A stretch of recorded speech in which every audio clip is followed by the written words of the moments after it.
প্রতিদিন ফজরের পরে 4 মিনিট, জোহরে 4 মিনিট, আসরে 4 মিনিট, মাগরিবে 4 মিনিট, এশায় 4 মিনিট দিতে পারেন, আমি কসম খেয়ে বলি ইনশাআল্লাহ আল্লাহ দুনিয়া সুন্দর করে দিবে, আখিরাত সুন্দর করে। জানো ফেরেশতা তোমাকে তোমার তাকদীর নির্ধারণের আগে, তোমার বেতন ঠিক করার আগে তোমাকে ফেরেশতা জিজ্ঞেস করবে, এই বলো তোমার কি কি লাগবে। যদি রব জিজ্ঞেস করে কি কি লাগবে তো কেমন হবে, পুরস্কারটা কেমন হবে? যাও, সফলতা তোমার পদচুম্বন করবে, আমি রব তোমাকে লিখে দিলাম। হযরত আব্দুল্লাহ ইবনে আব্বাস রাদিয়াল্লাহু তাআলা বলেন, কোন মানুষ যদি প্রতিদিন কমপক্ষে 300 বার জিকির করে, হযরত আব্দুল্লাহ ইবনে আব্বাস বলেন, আমি আশা করি আল্লাহ তাআলা তাকে জিকরান কাসীরা, বেশি বেশি জিকিরওয়ালা বানায়া তুলবে। তাহলে কামিয়াব কে? কাদ আফলাহা মান যাক্কাহা, বিছানায় ঘুমায় লেকিন কাদ আফলাহা, কামিয়াব হয়ে গেছে। হইতে পারে তার প্রাসাদ নাই লেকিন কামিয়াব, হইতে পারে তার গাড়ি নাই লেকিন কামিয়াব, হইতে পারে তার বাড়ি নাই লেকিন কামিয়াব, হইতে পারে পেটে ভাত নাই লেকিন কামিয়াব। ওয়াকাদ খাবা মান দাসাহা, নফসটাকে যে গুনাহ থেকে পবিত্র করেছো তুমি কামিয়াব হয়ে গেছো। আর নফসটাকে যে গুনাহ দিয়ে আলুদা করেছো, গুনাহ দিয়ে ব্যাপৃত করেছো, গুনাহ দিয়ে গান্দা করেছো, তুমি নাকাম হয়ে গেছো। গুনাহ মুক্ত যে কামিয়াব সে, কুওয়াতে নেকি নাদারি বদমকুন বার ওজুদে খুদসে তাম্বে হাতমকুন। হুজুর রাহমাতুল্লাহ আলাইহি সবসময় এই শের বলতেন, যদি তুমি নেকি করার বেশি শক্তি নাও পাও, যদি নেকি বেশি করতে নাও পারো, কমপক্ষে গুনাহ করবা না। ইয়া আইয়ুহাল্লাযীনা আমানু যকুরুল্লাহা যিকরান কাসীরা ওয়াসাব্বিহুহু বুকরাতান ওয়া আসীলা। রব্বুল আলামিন বলেন, হে ঈমানওয়ালারা, তোমরা না বেশি বেশি করে জিকির করো, বেশি বেশি করে জিকির করো। হযরত আব্দুল্লাহ ইবনে আব্বাস রাদিয়াল্লাহু তাআলা বলেন, কোন মানুষ যদি প্রতিদিন কমপক্ষে 300 বার জিকির করে, এই মানুষটাকে অবশ্যই আল্লাহ তাআলা হাশরের ময়দানে তুলবেন বেশি বেশি জিকির করনেওয়ালা বানায়া। কাদ আফলাহা মান তাযাক্কা ওয়া যাকারা ইসমা রাব্বিহি ফাসাল্লা। রব্বুল আলামিন বলেন, দুনিয়াত কামিয়াব মানুষের পরিচয় হলো এরা না নামাজও পড়ে জিকিরও করে। সুবহানাল্লাহ। বুঝা গেছে কামিয়াব মানুষ নামাজ পড়ে জিকির করে, পাটিতে ঘুমায়, চাটাইতে ঘুমায়, সে কামিয়াব। নামাজও পড়ে জিকির করে রিকশাওয়ালা, রবের ভাষা সে কামিয়াব। নামাজও পড়ে জিকিরও করে অটোওয়ালা, রব্বে করিমের ভাষা সে কামিয়াব। তাফসীরে কবীরের মধ্যে ইমাম রাজি রহমতুল্লাহ আলাইহি লিখছেন, ওয়া যাকারা ইসমা রাব্বিহি ফাসাল্লা।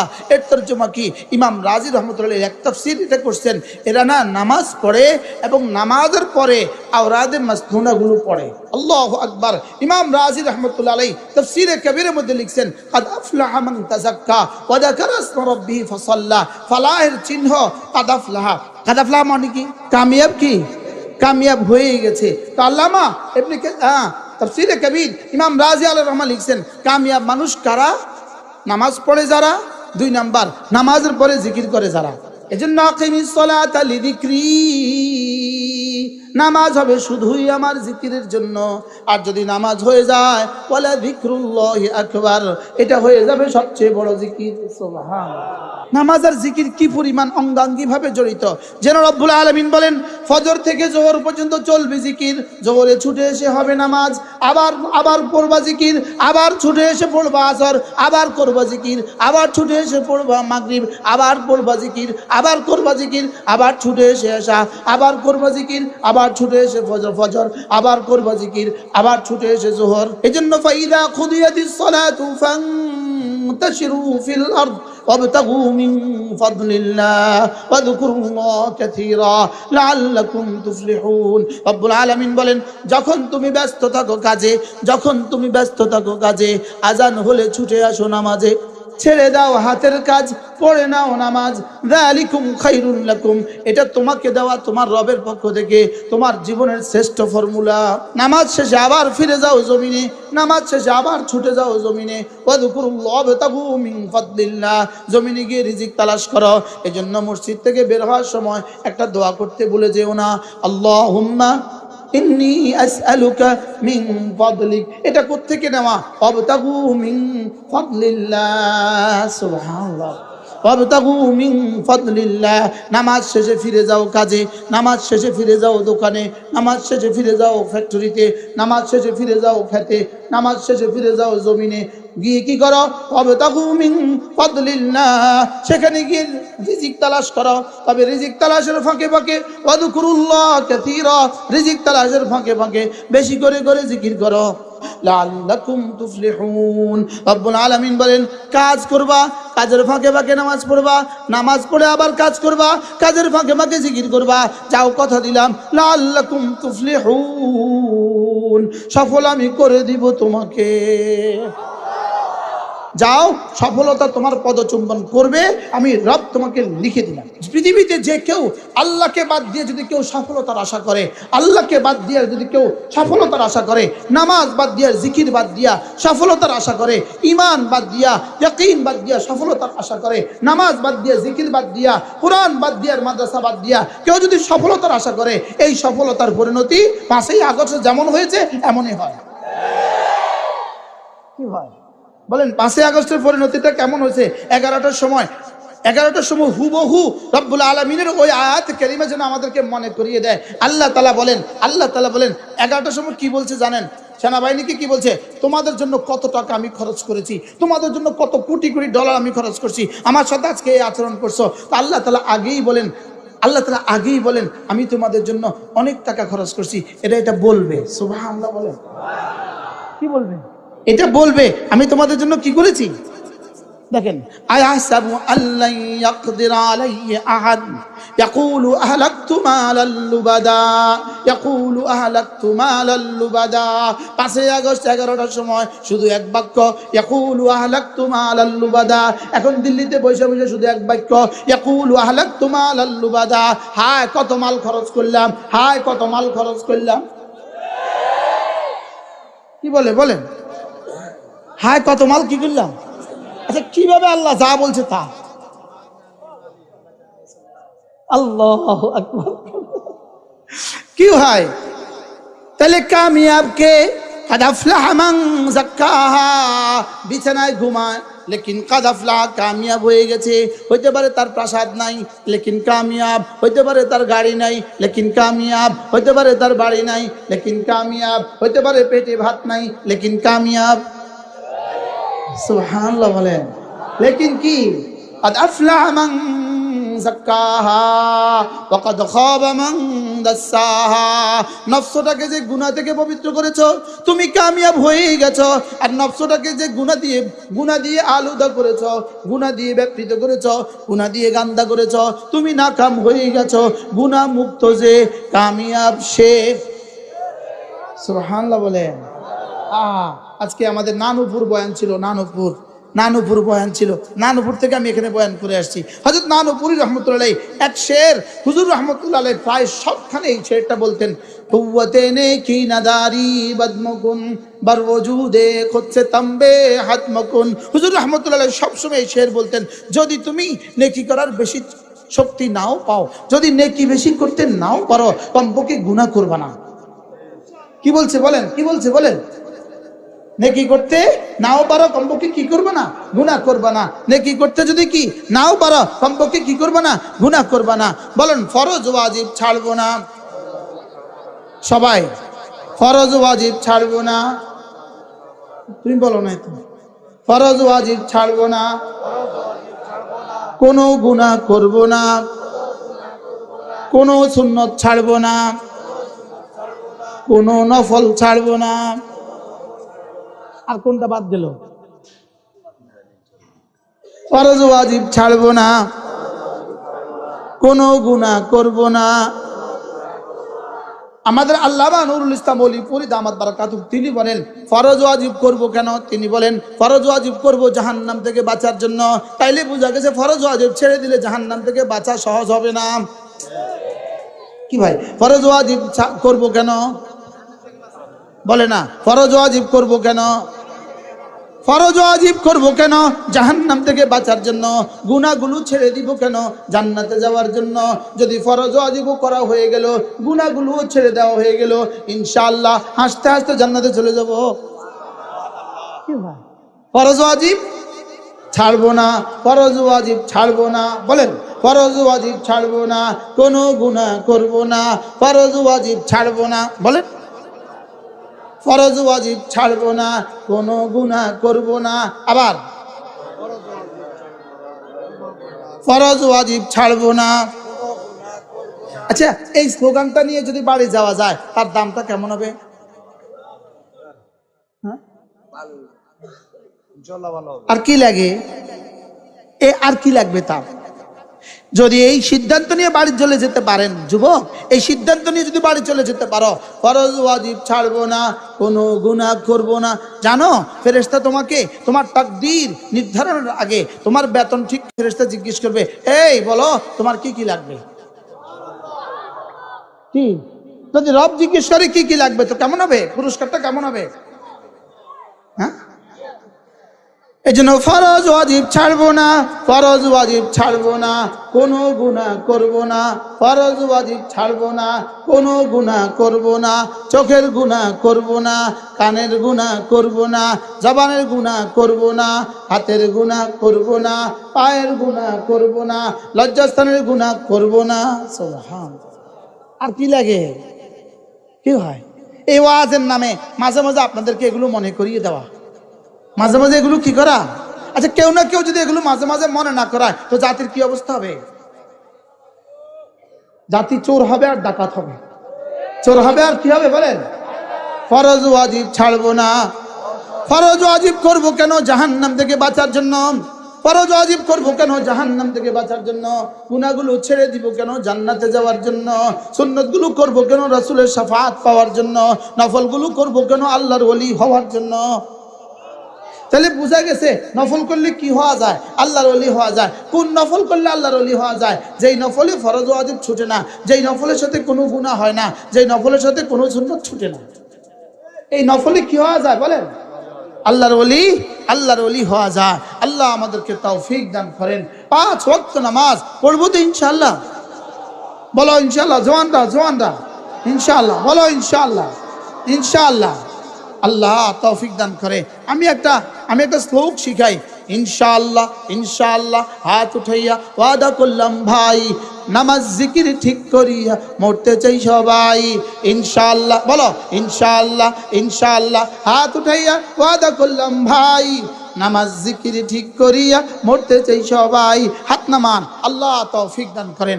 আমি বলবো নামাজ জিকির, আপনি বলবেন ঠিক করিয়া।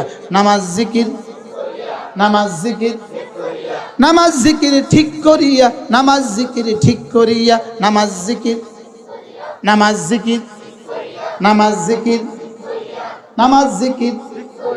আল্লাহ এক এক কথা বারবার কেন বলছি? যেন আল্লাহ তাআলা আমাদের দিলে বসিয়ে দেয়। হ্যাঁ, দায়ীর সিফাত হয় উম্মতের দিল, দায়ীর টার্গেট হয় উম্মতের দিল, আর ওয়াইজের টার্গেট হয় উম্মতের কান।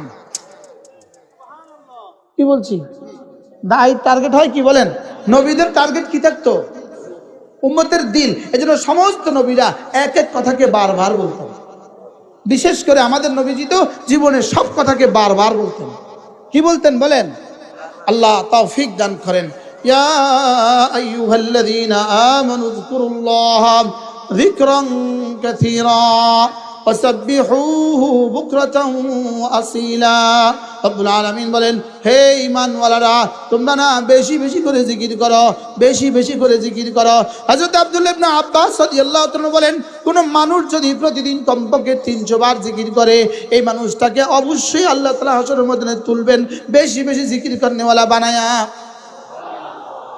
এই হাদিস আমি গত বছর এই রমাদানে মদিনা তৈয়বার দারুল মুতালা বসে এক কিতাবের মধ্যে পেয়েছি। এর আগে জীবনে আমি এই কথা জীবনে শুনি না। হযরত আব্দুল্লাহ ইবনে আব্বাস রাদিয়াল্লাহু তাআলা বলেন, কোন মানুষ যদি প্রতিদিন কমপক্ষে 300 বার জিকির করে, হযরত আব্দুল্লাহ ইবনে আব্বাস বলেন, আমি আশা করি আল্লাহ তাআলা তাকে যিকরান কাসীরা বেশি বেশি জিকিরওয়ালা বানায়া তুলবে। এবার দেখেন রাসূল করিম সাল্লাল্লাহু তাআলা আলাইহি ওয়াসাল্লাম ইরশাদ করেন, কোন মানুষ যদি ফজরের পরে, মাগরিব, যোহরের পরে, আসরের পরে, মাগরিব পরে, আশার পরে, শুধু 5 নামাজের পরে 33 বার পরে সুবহানাল্লাহ, 33 বার পরে আলহামদুলিল্লাহ, 34 বার পরে আল্লাহু আকবার, এভাবে হবে 500 বার। রাসূল বলেন, জবানে পড়বা 500 বার, মিজানে উঠে যাবে 5000 বার। এবার ঘুমাবার সময় 100 বার, এভাবে হবে 600 বার, মিজানে উঠে যাবে 6000 বার। আর 300 বার পড়লে কি হবে?